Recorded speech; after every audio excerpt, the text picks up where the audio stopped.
on this corner. Charlie speaks the truth, and they're trying to kill him as fast as they can.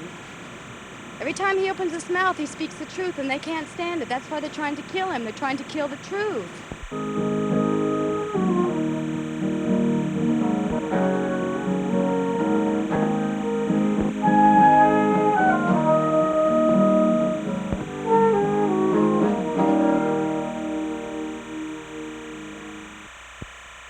Or do you think you'll ever be able to forget Charles Manson? Do I think I'll ever be able to forget Charlie? I wouldn't really want to. I mean, there's no sense in it. I got a lot of invaluable experience, a lot of very fine experiences. I mean, you can call them good, bad, whatever. It's experience, and it's made me stronger, and it's made me have a lot to see, and it's given me a lot of viewpoints into life. I don't have any intention of forgetting him. I don't have any intention of remembering him all the time either. You know, it's just a matter of it's something I've been through. What?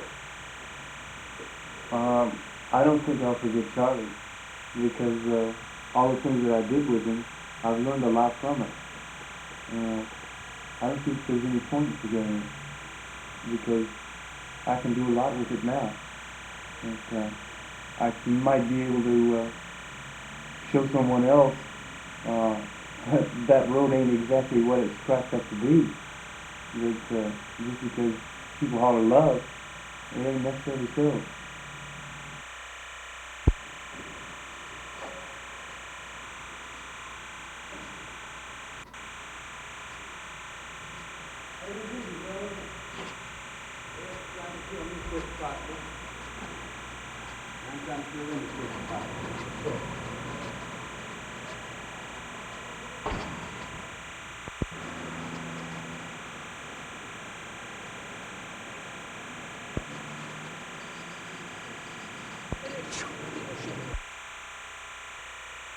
He said that he cut a man's head off.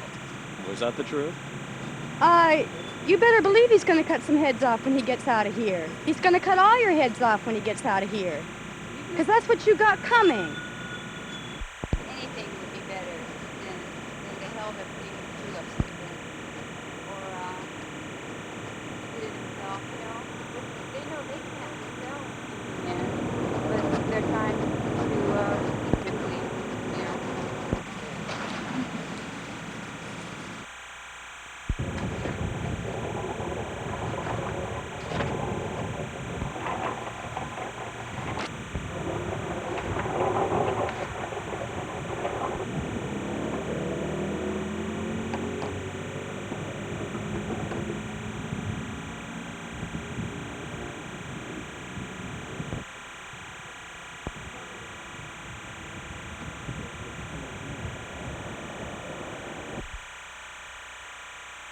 I did notice a definite change in Charlie. Like before, say New Year's, all we ever did was just have fun. That's all we ever did. I mean, we just played around the ranch and had fun, and that appealed to me. We made good music. And then all of a sudden, they got to be talk of revolution and killing and stabbing people and pigs and oh man, and it just kept building and building, and we built it more and more, and pretty soon it got so insane. I looked around and I just said, wow. And I left and I went into the desert, and the Brooks was already up there at the Barker Ranch. And together we decided that we had other things to do. We decided we wanted out.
Talk to Sandy upstairs?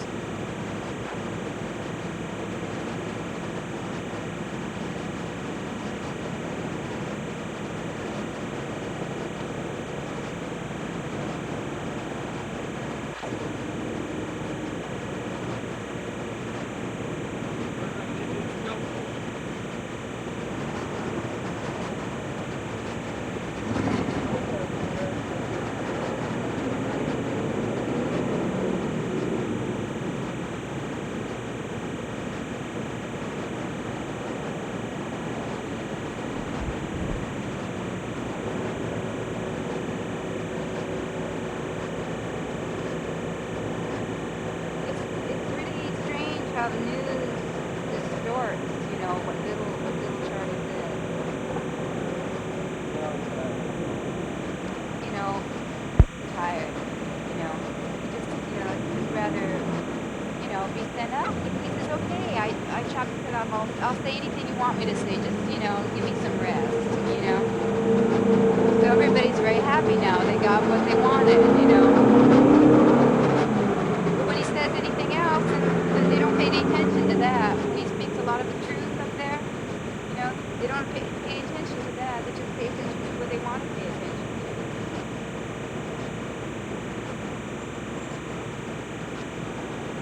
It's like going to court, you know, in itself is just a very boring thing. But when he gets upstairs at night, it's being on the point constantly because there's people, you know, and there's jailers that then finally quiets down, and it's a very constant thing. They had him alone for a while, you know, alone in his cell.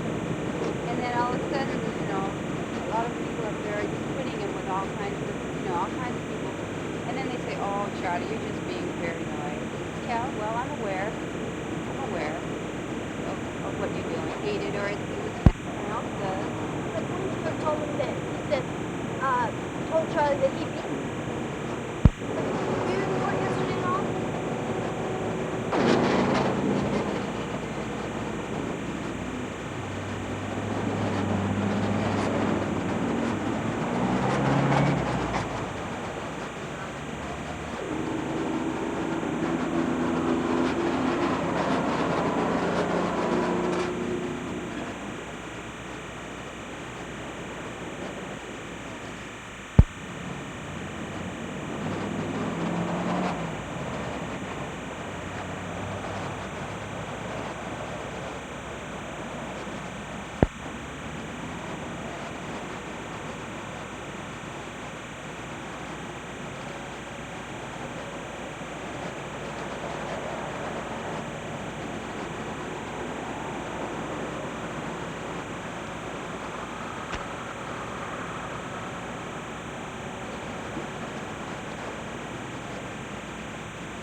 Members of the so-called Manson family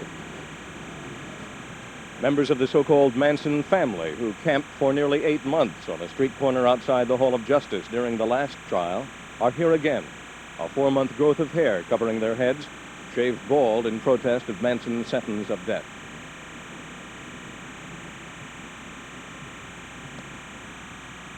Did you get that? You were up to speed of it. There are still these remnants of the Manson family. Other young people caught in that time are trying to start over. One more. There are still these remnants of the Manson family. Other young people caught during that time are trying... There are still these remnants of the Manson family. Other young people try... There are still these remnants of the Manson family. Other young people caught during that time are trying to start over.